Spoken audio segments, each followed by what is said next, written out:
Jesuit Refugee Service has long recognized that serving urban refugee populations is a major challenge. Isolation, restrictive and inadequate government policies, and resource constraints all take on increased significance in urban settings. In March of this year, JRS staff from more than 25 countries met in Bangkok for a global consultation meeting to discuss and debate our work with urban refugees. JRS Asia Pacific Communications and Advocacy Officer Oliver White is one of many staff members who noted the JRS mission of accompaniment plays a key role in our work with urban refugees. I think that the main thing I'll take from the conference is a clearer understanding about how JRS can support urban refugees and the role that we as an organization play. And I really think that our unique approach, our accompaniment, is something that's very useful when working in the urban context. And I also take away a strong commitment that the organization has towards serving urban refugees. Urban Refugee Program Project Director for JRS Thailand, Rufino Seva, said he will be able to apply what he learned from colleagues to the situations he faces in his daily service. This consultation is very, very useful because I'm able to learn the programming services, the strategies of the other participants from their own context, you know. There are similarities, but I think when you go back to my work, I would still consider what the realities on the ground where we work. But those will guide us in terms of knowing, identifying, understanding the issue or problem. Staff identified priority areas for interventions in urban settings: access to services, psychosocial and mental health, education, material and basic needs, legal issues, and protection and rights.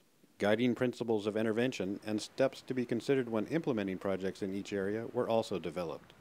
Working in Aleppo, Syria for the JRS Middle East region for the past 2 years, Ann Ziegler said the guidelines will help improve service quality, among other things.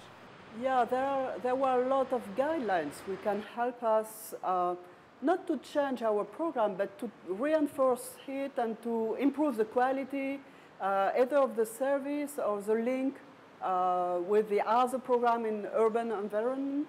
So we may pick the idea who were successful somewhere.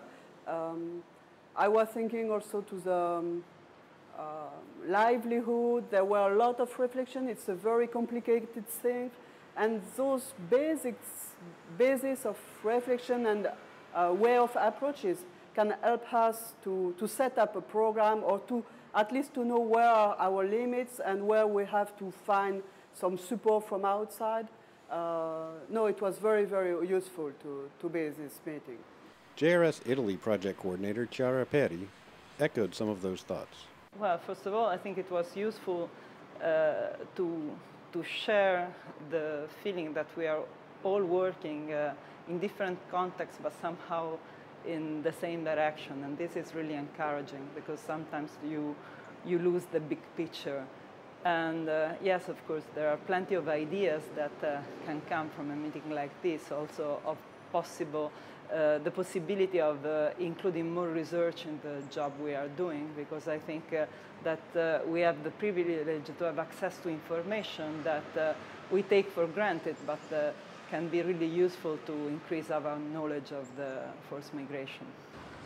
In taking the process forward, the JRS International Office plans to establish an interim task force to identify strategies for the evaluation of the guiding principles and practical steps to implement the principles. JRS Malta Assistant Director Kristina Zammit noted that wherever in the world JRS staff are, we are all united by a common mission. To me, this consultation meeting was a great success. I'm very glad that I came here. I learned a lot from many offices in which maybe I didn't even know what they were doing. One thing is that we have something that is common to all of us. It's the accompany, serve, and defend, and to go where the need is greatest. And even though our contexts are so different, they are so similar in a different way. And what makes us as JRS different is our values. And we all hold that very dear. And I think to me it has brought that back into perspective why am I working with JRS? It's not just because it's a humanitarian agency, but also because of the values that we hold so dear that makes us so unique. And sometimes we forget that. And it is good to bring it back and to remind us why we are doing this work.